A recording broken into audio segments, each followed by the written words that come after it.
Goeienaand, good evening, fellow South Africans and citizens around the world. Yesterday, I talked about how Eskom had got on to stage 4 load shedding, which basically means that about half the day there's no power. And the reasons behind that, which is in the video, which you could have watched. Now, a very interesting article has been drawn to my attention by Willem. And that's a shout out to Willem. I have to tell you, there's a lot more going behind the scenes here right now when it comes to Eskom. And it equates to the corruption that is going on under Fakamani, yeah, that's his name, Fakamani Hadibi, and his stooges who are just cleaning out. And it goes all the way through Eskom down to the guys who hand out the tenders. But it's now even deteriorated worse, and I'll explain to you why. And this is why I don't think Eskom's going to survive the year. I really think that it's going to stop operating. New pressures on Eskom's generation plant performance and energy availability factor are being experienced in Medupi, Kusli, and several other coal-fired power stations as a key Eskom contractor and service provider runs into severe financial difficulties. It has been established that Clyde Bergman Africa, CBZ, has been unable to pay the salaries and wages of its approximately 400 staff and workers for the month of January 2019. CBZ workers have downed tools and walked off site at Medupi and Kusili, where CDZ is a main contractor directly to Eskom Group Capital for the design, supply, and installation of ash handling systems at the power plants. These include the dense phase pneumatic ash conveyors, which transport some 150 tons of fly ash per hour for each generator unit, via 920-meter pipelines from the pulse jet fabric filter, PJFF plant, to the ash dumps. They are said to be among the biggest ash handling units in the world. In the meantime, Eskom has already announced significant design and performance problems and premature failures of the PJFF plant at Medupi and Kusili. The PJFF plant was supplied and installed by DB Thermal, a subcontractor to the boiler main contractor, Mitsubishi Hitachi Power Systems. CBZ is also a subcontractor to Mitsubishi Hitachi Power Systems Africa, or MHPSA, for critical on-load boiler cleaning and soot-blowing systems within the boilers being constructed by MHPCA at Medupi and Kusili.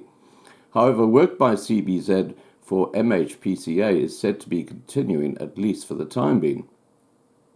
In addition, CBZ is a service provider to Eskom Generation for ongoing boiler cleaning and soot-blowing services and spares on operational coal-fired generation units at Medupi, Kusili, and a number of other Eskom power stations.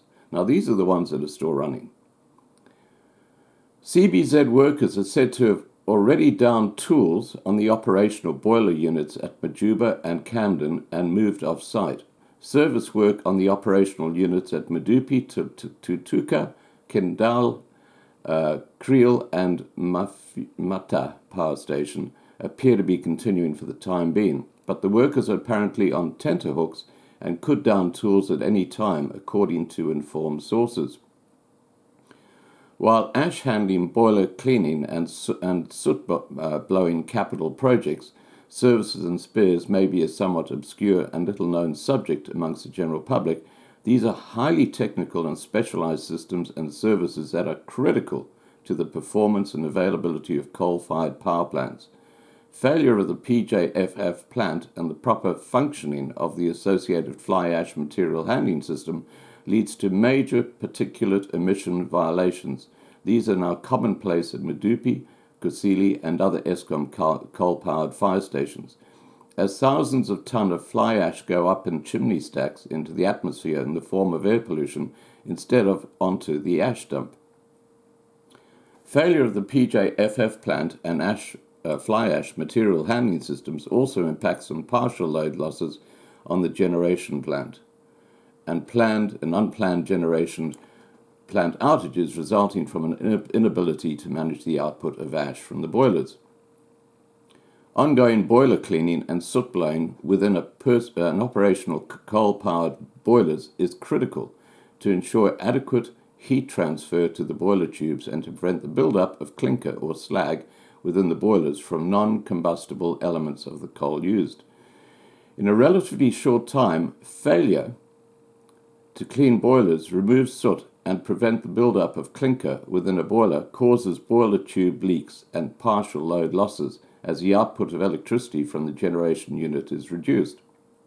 In addition, the build-up of clinker can cause masses of up to a ton of slag to break off and fall 30 to 40 meters, damaging the bottom boiler tubes and boiler walls, with attendant unplanned outages.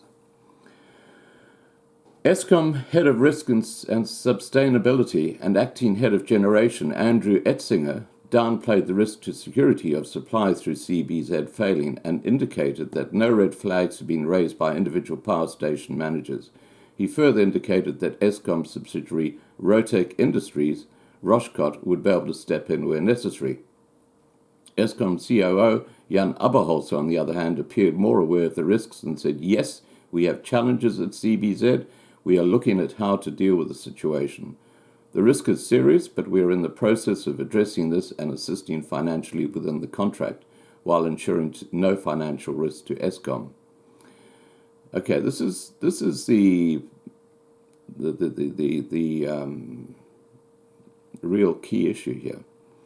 CBZ Managing Director Jeremy Kirsch explained that causes of the company's financial problems are long-standing and complex, but are very significantly exacerbated by long outstanding claims of some 150 million rand for work done by CBZ for Eskom Group Capital at Medupi and Kusile. So Eskom are not paying their bills to contractors, and that impact is flowing off to the contractors who are not now getting paid, and so they're walking off the job. The major Chinese shareholder of Clyde Bergman in Germany is balking at further equity injections to its ailing South African subsidiary, which is facing severe cash flow problems as a result of the capital projects at Medupi and Kusile turning sour. Kirsch indicated that if the financial issues facing CBZ were not resolved with Eskom within days, he would need to act on his fiduciary duties as a director. Asked if this meant placing the company into business rescue, he responded, "No comment." Now, you can make your own decisions as to what's going to happen if CBZ step off the job and the boilers start exploding at the only operating power generation areas in Eskom today. It's not going to be good. It's about time they put someone apart from Fakamani in charge, I think. Maybe that white fellow who is an electricity consultant and really knows what he's talking about. But I guess because of BEE and affirmative action, that's a no-no. All right, guys, please remember to subscribe to be kept informed, and have a great evening. And I hope you got power. Bye for now.